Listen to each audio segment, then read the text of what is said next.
Hello' guys, welcome to back my YouTube channel জ্ঞান guys. আজি মই লৈ আহিছোঁ আপোনালোকৰ বিষয়ে।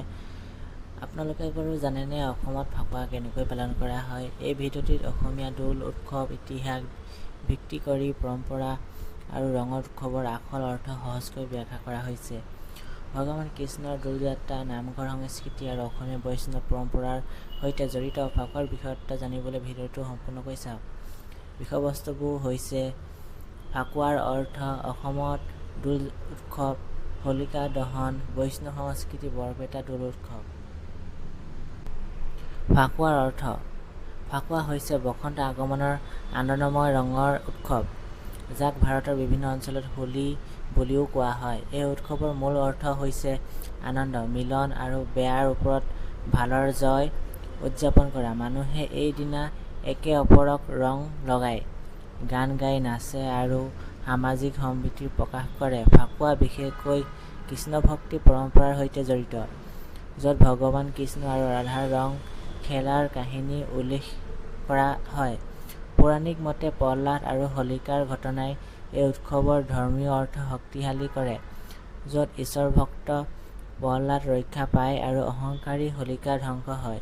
সেয়েহে ফাকুৱা কেৱল ৰঙৰ খেলাই নহয়, ই বিশ্বাস আৰু ভক্তি আৰু সত্যৰ বিজয়ৰ প্ৰতীক। বসন্ত ঋতুত প্ৰকৃতিৰ নতুন জীৱন আৰম্ভ হোৱাৰ দৰে মানুহেও এই উৎসৱত মনৰ কোলোহ দূৰ কৰি নতুন সম্পৰ্ক আৰু আনন্দৰে জীৱন আৰম্ভ কৰাৰ সংকল্প লয়। এইদৰে ফাকুৱা আধ্যাত্মিক আৰু সামাজিক দুয়ো দিশৰে গভীৰ অৰ্থ বহন কৰে। অসমত দৌল উৎসৱ: অসমত ফাকুৱা সাধাৰণতে দৌল উৎসৱ বা দৌলযাত্ৰা বুলি কোৱা হয়। ই মূলতঃ বৈষ্ণৱ ধৰ্মীয় উৎসৱ, য'ত ভগৱান কৃষ্ণৰ পূজা কেন্দ্ৰস্থল। নামঘৰ আৰু সত্ৰসমূহত কৃষ্ণৰ প্ৰতিমা বা মূৰ্তিক দৌলত বহুৱাই শোভাযাত্ৰা কৰা হয়। ভক্তসকলে আবিৰ লগাই প্ৰণাম কৰে আৰু কীৰ্তন ঘোষা গায়। এই উৎসৱৰ মাধ্যমে ভক্তি, নম্ৰতা আৰু ঈশ্বৰ প্ৰেম প্ৰকাশ কৰা হয়। অসমৰ বহু ঠাইত, বিশেষকৈ গাঁও সমাজত দৌল উৎসৱ সামাজিক মিলনৰো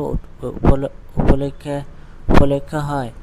মানুহে একেলগে নাম প্ৰসংগ কৰে, প্ৰসাদ বিতৰণ কৰে আৰু আনন্দ ভাগ বতৰা কৰে।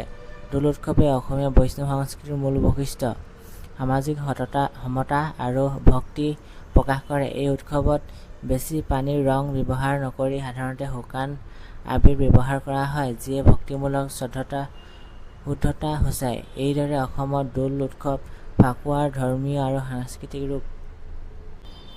হোলিকা দহন: হোলিকা দহন ফাকুৱাৰ আগদিনা অনুষ্ঠিত হোৱা অতি গুৰুত্বপূৰ্ণ ধৰ্মীয় অনুষ্ঠান।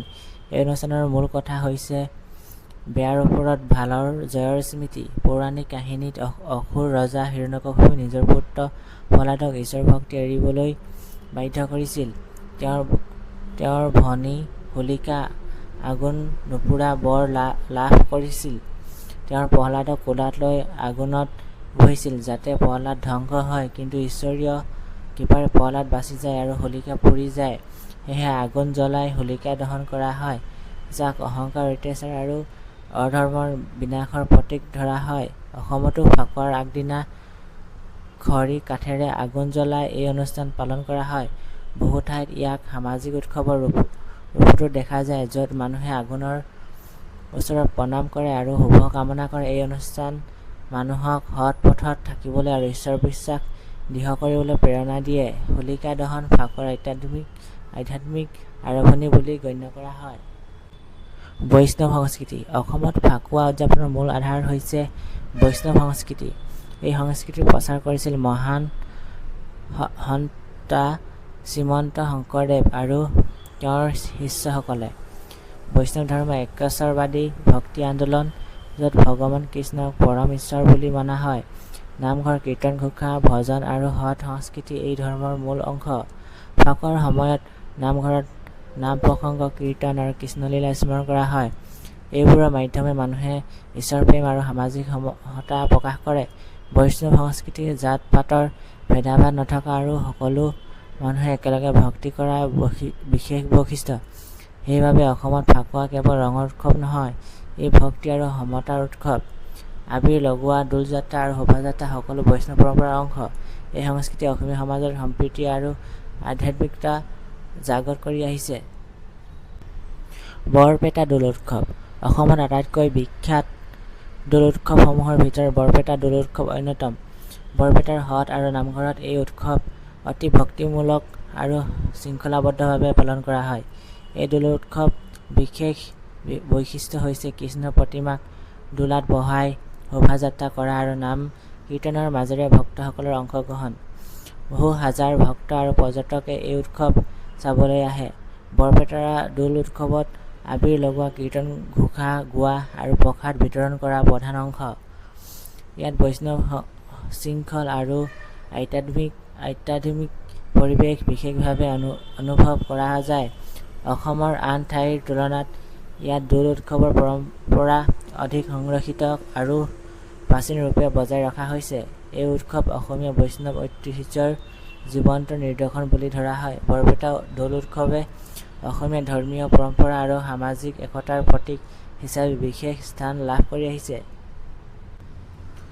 এইদৰে অসমত ফাকুৱা বা দৌল উৎসৱ হৈছে ভক্তি, সংস্কৃতি আৰু আনন্দৰ এক অপূৰ্ব মিলন। ভিডিঅ'টো ভাল লাগিলে লাইক, শ্বেয়াৰ আৰু চেনেলটো ছাবস্ক্ৰাইব কৰিব নাপাহৰিব।